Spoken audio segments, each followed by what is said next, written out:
Hello friends. एक बार पुनः आप लोगों का स्वागत है हमारे यूट्यूब चैनल स्टडी 26 पे। और आज के वीडियो में हम लोग देखेंगे पॉलिटिकल साइंस जो भी बच्चों ने लिया होगा, एमजेसी, एमआईसी, एमडीसी, किसी भी रूप में आपने पॉलिटिकल साइंस को लिया है, आप सेकंड सेमेस्टर के बच्चे हैं, तो आपका ये जो सिलेबस में है उसमें आप देखिएगा राष्ट्रपति यानी प्रेसिडेंट के बारे में आपको पढ़ना है। तो उसी टॉपिक को आज हम लोग डिटेल देखेंगे और समझेंगे, ठीक है। तो चलिए बिना विलंब के उन चीज़ों को देखते हैं कि राष्ट्रपति आखिर होते कौन है और भारत में राष्ट्रपति के बारे में क्या क्या चीज़ें दी गई हैं, उन चीज़ों को समझेंगे। फिर इसके अलावा हम लोग जो देखेंगे कि आखिर राष्ट्रपति की योग्यता क्या होती है, यानी कि उनकी क्या योग्यता है, कोई व्यक्ति राष्ट्रपति कैसे बन सकता है, उन चीज़ों को देखेंगे। उनका निर्वाचन यानी कि उनका चुनाव पद्धति क्या है उसको देखेंगे। उनका कार्यकाल कितना होता है उसको देखेंगे। वेतन उनको कितना मिलता है उस चीज़ को देखेंगे। उनके शपथ कौन मतलब दिलाते हैं उनको, उन चीज़ों को देखेंगे। फिर महाभियोग उनके ऊपर लगाया जाता है तो वो चीज़ देखेंगे। फिर अगले वीडियो में हम लोग इनकी शक्तियों के बारे में चर्चा करेंगे, यानी राष्ट्रपति की शक्ति, तो उसको अगले वीडियो में देखेंगे। आज 6 टॉपिक जो है, 6 पॉइंट है, उसके ऊपर आज हम लोग डिस्कस करेंगे अच्छे से डिटेल, और इससे संबंधित जो आर्टिकल है उसको भी समझते चलेंगे। तो पहली चीज़ें तो हम लोग को ये समझनी कि राष्ट्रपति, तो आपको पता है कि हमारा जो संविधान बन के तैयार हुआ था, आप जानते हैं भारत की आज़ादी जब हुई 1947 में हमको आज़ादी मिली 15 अगस्त 1947 को। उसके बाद आप देखिएगा भारत का संविधान बनने लगता है, जो कि हमने पहले भी बताया था आपको कि 2 साल 11 महीने 18 दिन में हमारा संविधान बन के तैयार हुआ। उसके बाद उसी में एक चीज़ आप जानते हैं कि उसी में एक व्यवस्था की गई राष्ट्रपति की। तो राष्ट्रपति की व्यवस्था जो की गई थी ना बच्चों, और भारत के प्रथम राष्ट्रपति आपसे पूछेगा डॉक्टर राजेंद्र प्रसाद को बनाया गया था। उसके बाद देखिएगा कई एक राष्ट्रपति हुए, और वर्तमान में अभी देखिएगा द्रौपदी मुर्मू जो है वो है हमारे देश की राष्ट्रपति, ठीक है। तो राष्ट्रपति के बारे में हम लोग समझेंगे क्या कि राष्ट्रपति क्यों। तो देखिए सबसे पहली बात है, राष्ट्रपति की जो ये एक तरह से कंसेप्ट है ना, इसको इसलिए लाया गया ना, आप देखिएगा कि पहला जो इलेक्शन हुआ था ना, उससे पहले ही राष्ट्रपति हमारे देश में चुन लिए गए थे। उसके बाद फिर बाद में इलेक्शन करा के बजाय जिस तरह से राष्ट्रपति चुना जाता है उस तरह से फिर उनका चुनाव हुआ, और उसके बाद हमारे देश के प्रथम राष्ट्रपति चुने गए थे डॉक्टर राजेंद्र प्रसाद। तो राष्ट्रपति की योग्यता क्या आखिर होती है, तो इसके लिए मेन चीज़ है कि वो भारतीय होना चाहिए। आप मान लीजिए अगर राष्ट्रपति कोई भारत का व्यक्ति भारत में बने, तो उसके लिए ये आवश्यक है कि वो भारत का व्यक्ति हो, ठीक है, पहली चीज़ है। दूसरी बात कि उसके लिए ये आवश्यक है वो 35 साल का उम्र पूरा कर चुका हो, यानी उसकी उम्र जो है 35 साल होनी चाहिए कम से कम, ठीक है। दूसरा बात यह है लोकसभा का वह सदस्य बनने योग्य हो। एक जान लीजिए कि आप लोकसभा संसद के जो है ना, संसद में आपको पढ़ाएंगे हम, तो इसमें देखिए लोकसभा पढ़ना होता है और एक होता है राज्यसभा, ठीक है। तो लोकसभा जो होती है ना बच्चों, वो निचली सदन कही जाती है लोकसभा को, और राज्यसभा जो होता है वो उच्च सदन बोला जाता है, ठीक है। तो आपसे पूछेगा कि राज्यसभा क्या है, तो आप बोलिएगा उच्च सदन है, और लोकसभा जो है वो निम्न सदन है, ठीक। दूसरी बात, लोकसभा जो है ना हर एक 5 साल बाद भंग हो जाता है, यानी कि फिर से इसका गठन होता है, नया गठन होता है।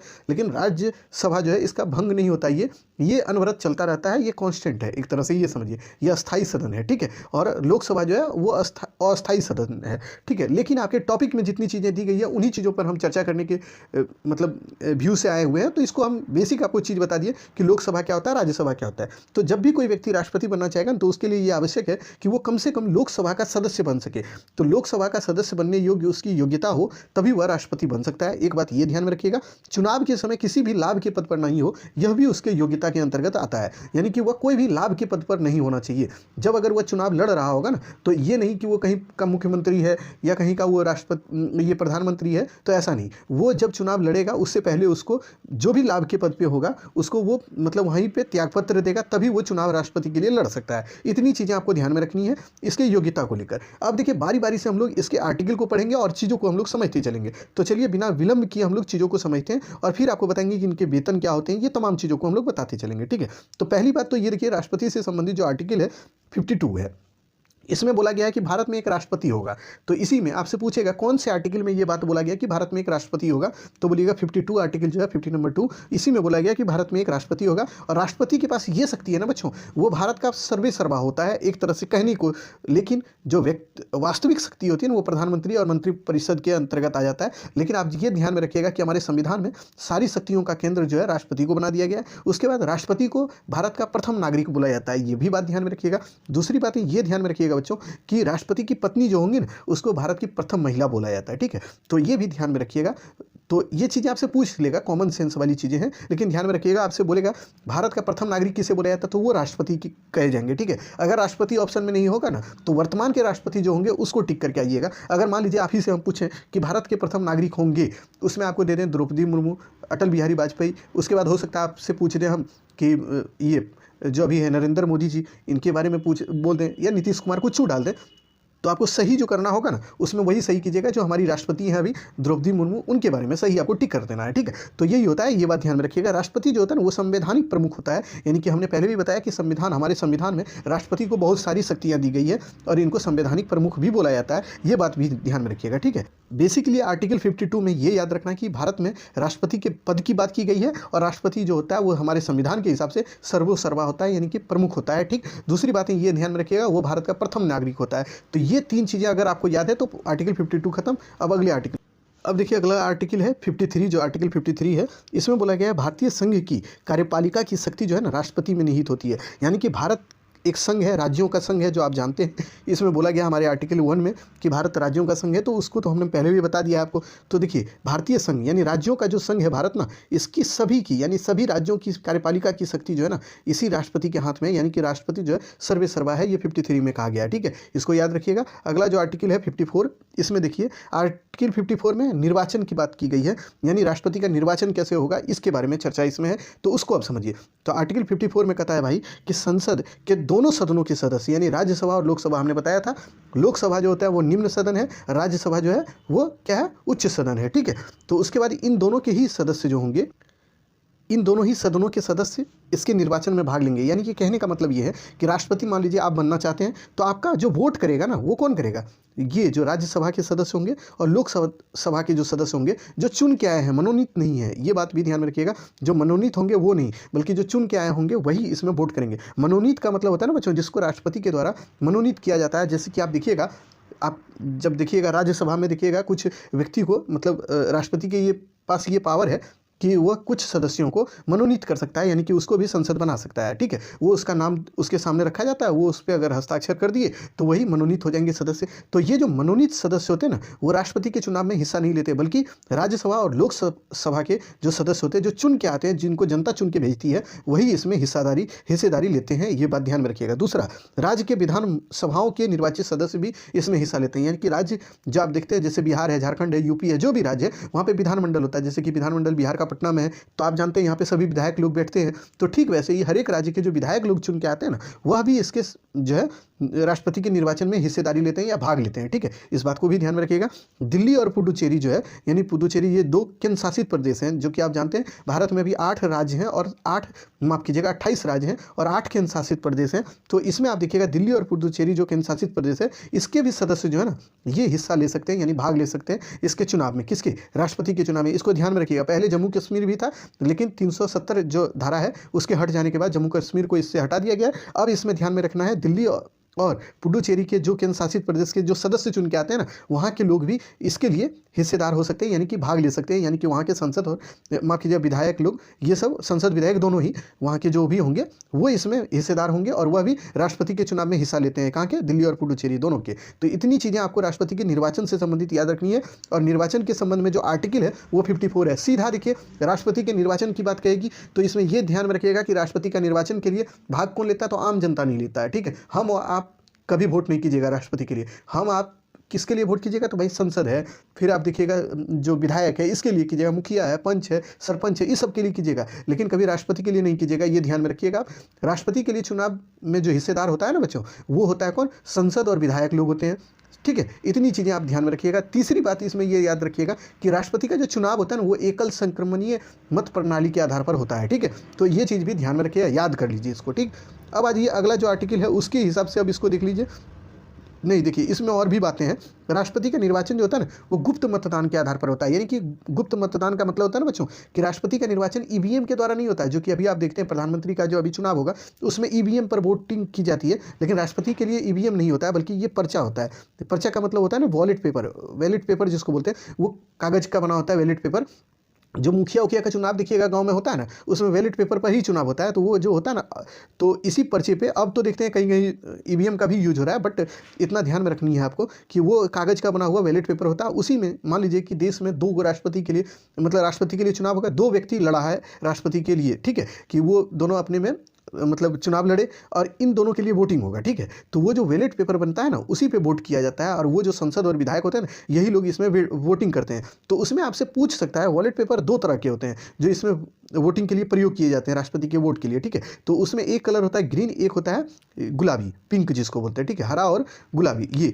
तो आप ये याद रखिएगा, सांसद लोग जितने भी होंगे, जैसे कि मान लीजिए आपके जिला में भी कोई सांसद होंगे ना, तो वो जो सांसद लोग वोट करेंगे राष्ट्रपति के लिए ना, तो उनको जो बैलेट पेपर दिया जाएगा ना, वो ग्रीन होगा यानी हरा होगा। और वहीं विधायक लोग जो आपके अगल बगल में जो विधायक होंगे, तो विधायक के बारे में आप जानते भी होंगे कि आपके अड़ोस पड़ोस में कौन विधायक हैं, तो वो जो वोट करेंगे ना राष्ट्रपति के लिए, उनका जो बैलेट पेपर होगा वो पिंक होगा। ये पूछा जाता है क्वेश्चन, बहुत बड़े बड़े एग्जाम में भी पूछा गया है कि बोलिए कि जो राष्ट्रपति का चुनाव होता है उसमें जो सांसद लोग वोटिंग करते हैं उनका बैलेट पेपर का कलर कैसा होता है। तो आप ध्यान में रखिएगा, सांसदों के लिए क्या होता है, ग्रीन होता है, और उसके बाद विधायकों के लिए गुलाबी होता है, ठीक है। तो अब देखिए दोनों को याद कैसे करना है, ये बात बता दें क्या। तो देखिए सांसद लोग जो होते हैं ना बच्चों, वो बड़े एरिया पे शासन करते हैं। जैसे कि जान लीजिए एक जिला में एक सांसद होता है, आप जानते हैं। तो वो जो सांसद होते हैं ना, तो आप ये सोचिएगा सांसद लोग अभी क्या करते हैं, कमाई धमाई का ही काम करते हैं। वो तो आप देखिएगा जनता का सेवा कम और अपना सेवा ज़्यादा करते हैं। तो इससे ये ध्यान में रखिएगा कि उनका हरा भरा जिंदगी रहता है, यानी बहुत अच्छा रहता है। कोई भी इंसान चाहता है ना, अगर पॉलिटिकल कैरियर वो अपनाना चाहता है तो वो चाहता है कि हम सांसद बने।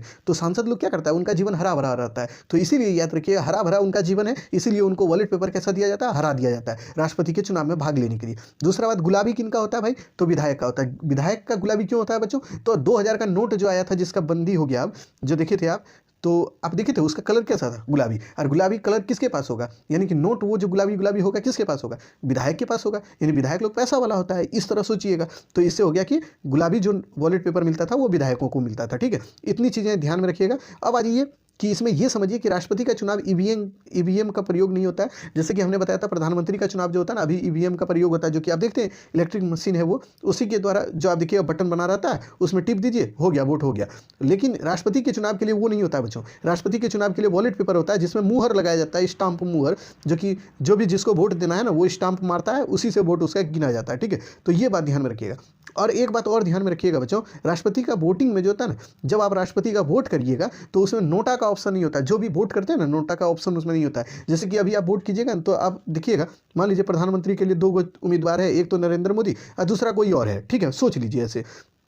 तो उनके जो भी सदस्य होंगे, जैसे कि सांसद लोग उनके पार्टी के होंगे, वो लड़ेंगे। तो देख लीजिए, मान लीजिए एगो ए नाम का कोई सांसद लड़ रहा है, एगो बी नाम का लड़ रहा है, 2 ही आपके क्षेत्र में सांसद लड़ रहा है सांसद के सीट पर। तो तीसरा जो ऑप्शन रहता है ना, वो होता है नोटा। यानी कि आपको ए भी नहीं पसंद है, बी भी नहीं पसंद है, तो आप नोटा को वोट कर सकते हैं। नोटा का मतलब होता है ना, आपका वोट तो हो गया लेकिन आपने किसी को पसंद नहीं किया, आपने नोटा में वोट कर दिया। यानी कि हम किसी को पसंद नहीं करते। आपके क्षेत्र में मान लीजिए 2 सांसद कोई लड़ा, तो उसको आप वोट नहीं करना चाहते हैं, दोनों ही आपको पसंद नहीं है, तो आप नोटा को वोट कर दीजिए। नोटा का मतलब होता है बच्चों जिसमें कि आप किसी को पसंद ना कर अपना वोट खाली कर दिए, ठीक है। तो राष्ट्रपति के चुनाव में नोटा का ऑप्शन नहीं होता है, यानी कि उसमें आपको वोट करना ही होगा। मान लीजिए 2 राष्ट्रपति के चुनाव के लिए लड़ा है, ए और बी, तो इसमें आपको या तो ए को वोट करना होगा या बी को, लेकिन किसी ना किसी को करना होगा। लेकिन इसमें जो वोटिंग होता है ना, इसका नियम है, क्या जानते हैं, ऐसा नहीं है कि ए को कीजिएगा बी को नहीं कीजिएगा, दोनों को करना होगा आपको वोटिंग। वो कैसे होता है, ए को मान लीजिए आप पसंद करते हैं, तो इसमें रहता है ना, ए के लिए A grade, B grade, C grade, ऐसे करके ग्रेड बना होता है, ठीक है, ए बी सी डी ऐसे करके, ठीक है।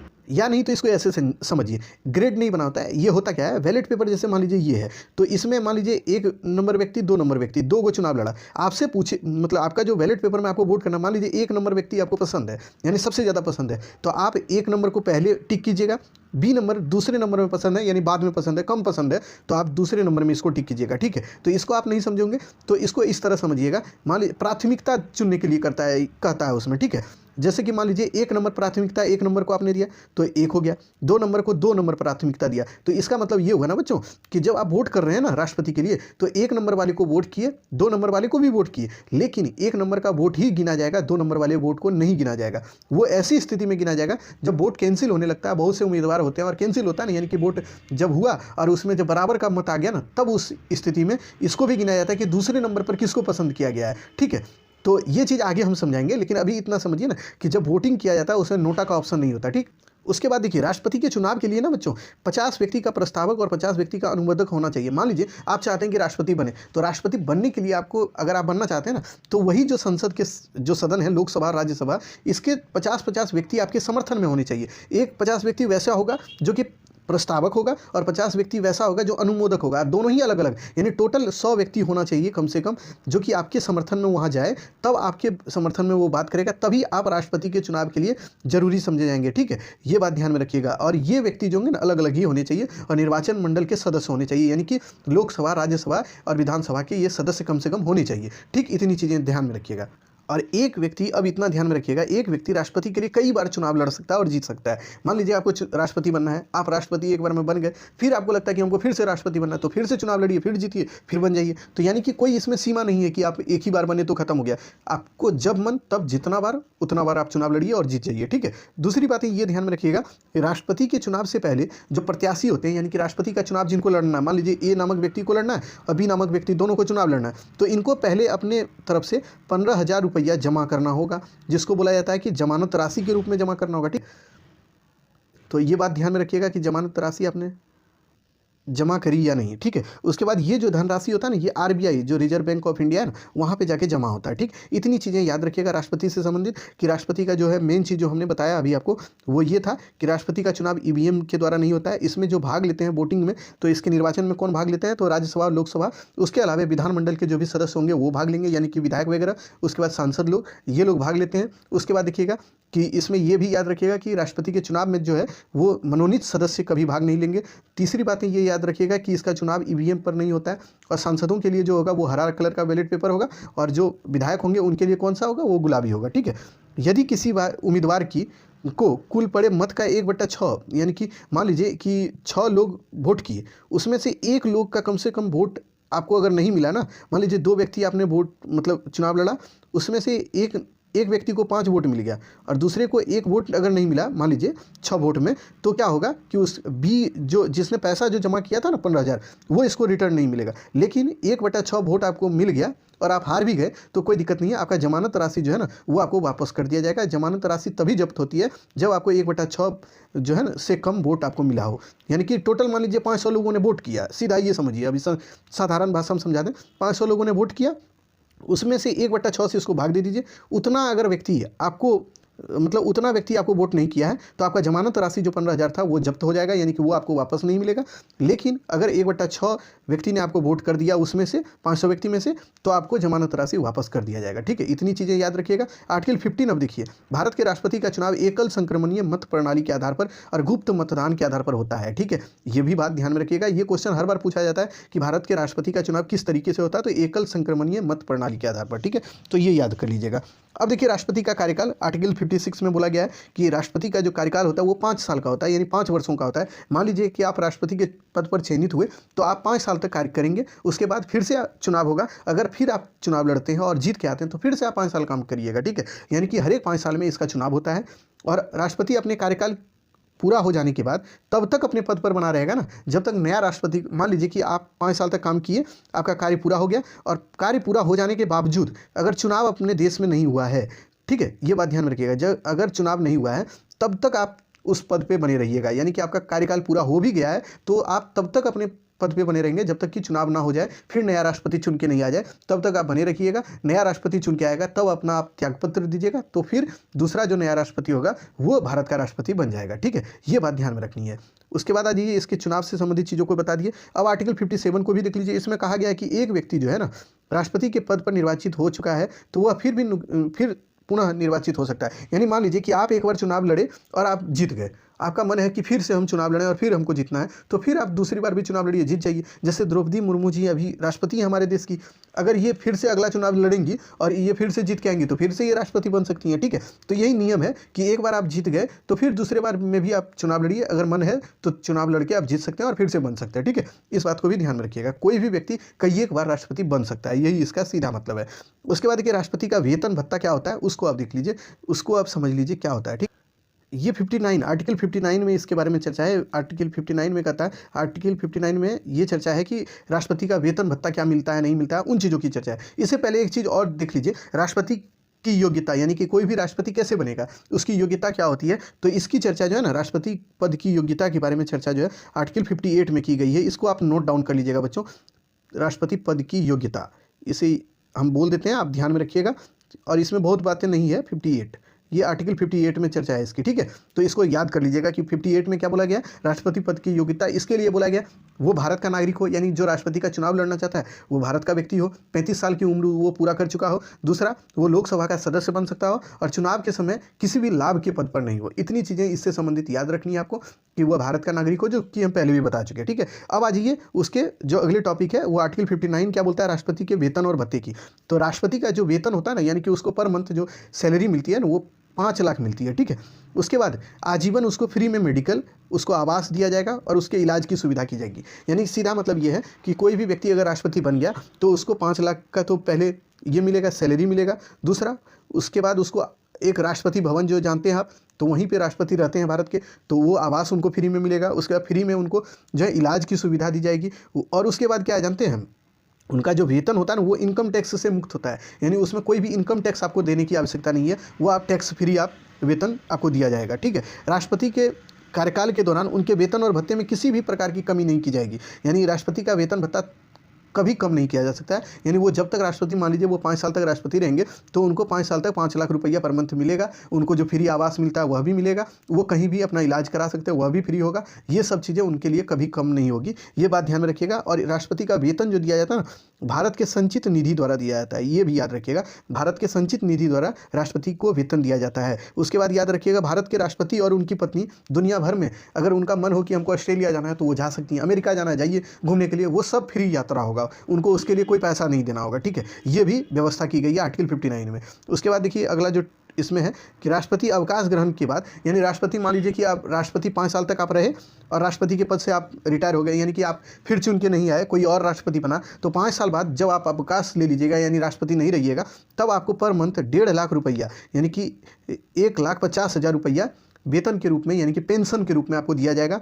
ये भी इसमें चर्चित है 59 में, माफ़ कीजिएगा, हाँ 59 आर्टिकल 59 में ये चर्चा है कि आपको 1.5 लाख रुपया पेंशन के रूप में भी दिया जाएगा। यानी आप सीधा मतलब ये जानिए कि एक बार कोई राष्ट्रपति बन जाए उसके बाद उसको 5 लाख तो पर मंथ मिलवे करेगा 5 साल तक। उसके बाद वो नहीं हो जीतेगा तो जब तक जिंदा है ना तो उसको 1.5 लाख रुपया पर मंथ मिलेगा। उसके बाद उसको फ्री में गार्ड भी दिया जाता है, ठीक है। तो ये सब चीज़ें होती है, राष्ट्रपति को ध्यान में रखिएगा। उनके वेतन और भत्ते जो होते हैं ना, वो सुविधाएं, वो चीज़ हम बता दिए। राष्ट्रपति का शपथ कैसे होता है उस चीज़ को आप देखिए। तो राष्ट्रपति जो अपना शपथ लेता है ना, वो सर्वोच्च न्यायालय यानी सुप्रीम कोर्ट के मुख्य न्यायाधीश के सामने लेगा, या फिर उसी सुप्रीम कोर्ट के वरिष्ठ न्यायाधीश कोई होंगे तो उनके सामने लेता है, ठीक है। तो ये पॉइंट बहुत याद करने वाली चीज़ें। और याद रखिएगा भी आर्टिकल जो 60 है, 100 से शपथ और 100 से 60 होता है ना, 60 होता है ना, 60 और 100 से शपथ होता है। तो इसी तरह याद रखिएगा कि आर्टिकल 60 में कहा गया है कि जो राष्ट्रपति है वो अपना शपथ लेगा, और वो किसके सामने लेगा भाई, तो वो लेगा जो सर्वोच्च न्यायालय यानी कि सुप्रीम कोर्ट के मुख्य न्यायाधीश हैं उनके सामने, या वहाँ के वरिष्ठ न्यायाधीश के सामने। इस पॉइंट को एकदम रट लीजिएगा बच्चों, ठीक है। उसके बाद देखिए, राष्ट्रपति अपने शपथ में जन कल्याण और सेवा की शपथ लेता है। यानी राष्ट्रपति अपने शपथ में क्या शपथ लेता है अगर आपसे पूछे तो वो जन कल्याण की शपथ लेता है, संविधान के संरक्षण की शपथ लेता है, और श्रद्धापूर्वक अपने कार्यों के पालन का शपथ लेता है। यानी कि एक राष्ट्रपति के रूप में उनको जो जो भी कार्य दिए जाएंगे उसका वो ईमानदारी से पालन करेगा, उसके बाद जन कल्याण कार्य करेगा, उसके बाद संविधान का संरक्षण करेगा, यही चीज़ का वो शपथ लेता है, ठीक।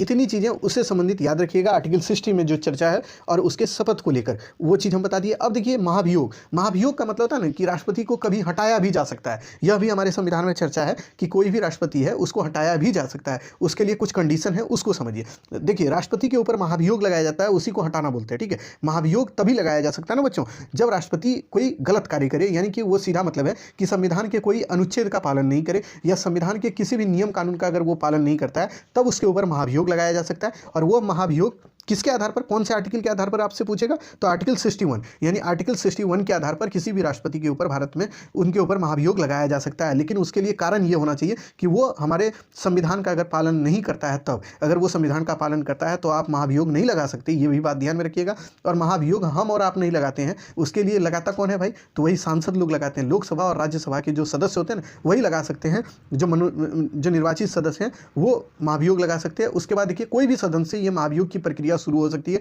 मान लीजिए महाभियोग लगाना है राष्ट्रपति पे, तो पहले इसके लिए क्या होगा कि 1/4 यानी कि उस सदन का, यानी मान लीजिए लोकसभा से राष्ट्रपति के ऊपर महाभियोग लगाना है, तो लोकसभा के 1/4 हिस्से का यानी कि 100 लोगों में से कम 25 लोग उसमें हस्ताक्षर करेंगे कि हाँ भाई राष्ट्रपति के ऊपर महाभियोग लगना चाहिए, तो वो हस्ताक्षर हो जाएगा ना। तो वो हस्ताक्षर वाला जो पिटीशन होगा, यानी कि वो जो दस्तावेज होगा, वो राष्ट्रपति के सामने रखा जाएगा। और राष्ट्रपति को महाभियोग अगर राष्ट्रपति पे लगाना है ना, तो उससे पहले ही, यानी कि राष्ट्रपति को उसके पहले 14 दिन पहले ही उसकी सूचना दी जाती है कि भाई देखिए हम आपके ऊपर महाभियोग लगाने वाले हैं, आप इसके लिए सजग हो जाइए। राष्ट्रपति उसके बाद उसके ऊपर सजग होता है, और उसके बाद क्या होता है कि राष्ट्रपति के सामने वही जो 1/4 यानी कि लगभग 1/4 लोग उस सदन के, जिस सदन में वो लगना है महाभियोग की प्रक्रिया जो शुरू होती है, तो उस सदन के 1/4 लोग, कम से कम 1/4 लोग उस पर हस्ताक्षर किए रहेंगे, तभी वो महाभियोग की प्रक्रिया शुरू होगी। जब शुरू हो जाएगी ना, तो ये जरूरी है कि अगर मान लीजिए महाभियोग की प्रक्रिया लोकसभा में शुरू हुई, तो लोकसभा में आप देखिएगा अगर महाभियोग की प्रक्रिया शुरू हुई तो इसमें से 2/3 जो लोग हैं उनका सहमति होना चाहिए उस महाभियोग लगने के ऊपर, यानी कि उनका सहमति ये होना चाहिए कि हाँ राष्ट्रपति के ऊपर महाभियोग लगी, तभी वो महाभियोग का जो प्रोसेस है आगे बढ़ेगा। तब वो लोकसभा से राज्यसभा जाएगा। राज्यसभा में भी 2/3 लोगों ने अगर पारित कर दिया हाँ कि भाई राष्ट्रपति के ऊपर महाभियोग लगना चाहिए, तब वो जानते हैं कानून बन जाएगा और राष्ट्रपति को अपना त्यागपत्र दे देना होगा। यही चीज़ें आर्टिकल 61 में कहा गया है। इसको अब इस तरह समझिए, यदि राष्ट्रपति के द्वारा संविधान के प्रावधानों का उल्लंघन किया जाता है, तब राष्ट्रपति के ऊपर महाभियोग लगाया जा सकता है। राष्ट्रपति पर महाभियोग लगाने से 14 दिन पूर्व ही राष्ट्रपति को इसकी जानकारी दे देना अनिवार्य होता है। यानी ये जरूरी है कि अगर आप राष्ट्रपति के ऊपर महाभियोग लगा रहे हैं तो 14 दिन पहले ही उनको बता दीजिए कि भाई हम आपके ऊपर महाभियोग लगा रहे हैं। ठीक है, जिस सदन में उनके ऊपर महाभियोग लगना है ना, उसमें कम से कम 1/4 लोगों का उसके ऊपर हस्ताक्षर होना चाहिए कि हाँ भाई हम आपके ऊपर महाभियोग लगा रहे हैं, तो 1/4 लोगों ने उस पर हस्ताक्षर किया हो, तब ये महाभियोग की प्रक्रिया शुरू होगी। और उसके बाद उस सदन में, मान लीजिए कि लोकसभा में ये लगना शुरू हुआ, तो 1/4 लोग तो पहले हस्ताक्षर करेंगे हाँ भाई राष्ट्रपति के ऊपर महाभियोग लगना चाहिए। उसके बाद लोकसभा के 2/3 लोगों का जो है ना समर्थन उनको मिलना चाहिए पहले उस बिल पर, तब उनको अगर मिल गया समर्थन, तब वो महाभियोग की प्रक्रिया फिर आगे बढ़ेगी और वो लोकसभा से राज्यसभा में जाएगा, और राज्यसभा में भी वो 2/3 बहुमत से अगर पास हो जाता है, तब राष्ट्रपति के ऊपर महाभियोग की प्रक्रिया पूर्ण मानी जाती है और महाभियोग लग जाता है, तब राष्ट्रपति को अपने पद से इस्तीफा देना पड़ता है। ठीक है, तो इतनी चीज़ें महाभियोग में समझनी है आपको, और ये महाभियोग आर्टिकल 61 के आधार पर लगाया जाता है राष्ट्रपति के ऊपर। ठीक है, इतनी चीज़ आप जान लीजिए। और उसके बाद देखिए आ जाइए अब राष्ट्रपति के पद की रिक्ति, यानी आर्टिकल 62 में बोला गया है कि राष्ट्रपति का कार्यकाल जो है वो 5 साल का होता है। हम तो पहले भी बता दिए आपको। उसके बाद अगर 5 साल पूरा हो गया, राष्ट्रपति का कार्यकाल अगर पूरा हो गया 5 साल मान लीजिए, तो 5 साल पूरा होने के बाद क्या होगा जानते हैं? अगर राष्ट्रपति चाहे वो तब तक बना रहेगा ना उस सीट पे, जब तक कि फिर नया चुनाव होकर कोई नया व्यक्ति चुन के राष्ट्रपति नहीं आ जाए, या फिर चुनाव होकर कोई नया चुनाव होकर कोई भी व्यक्ति चुन के अगर आ जाएगा मतलब राष्ट्रपति के रूप में, तभी वो पुराना राष्ट्रपति जो है वो अपने पद से त्यागपत्र देगा। पहली बात ये, उसके पद की रिक्ति होने तक वो वहीं बना रहेगा। दूसरी चीज़ें ये, अगर राष्ट्रपति अपना त्यागपत्र दे दे या फिर महाभियोग उसके ऊपर लगा दिया जाए, या फिर उसकी शारीरिक स्थिति यानी वह स्वस्थ नहीं है, तो वह अपना अगर त्यागपत्र देना चाहे ना,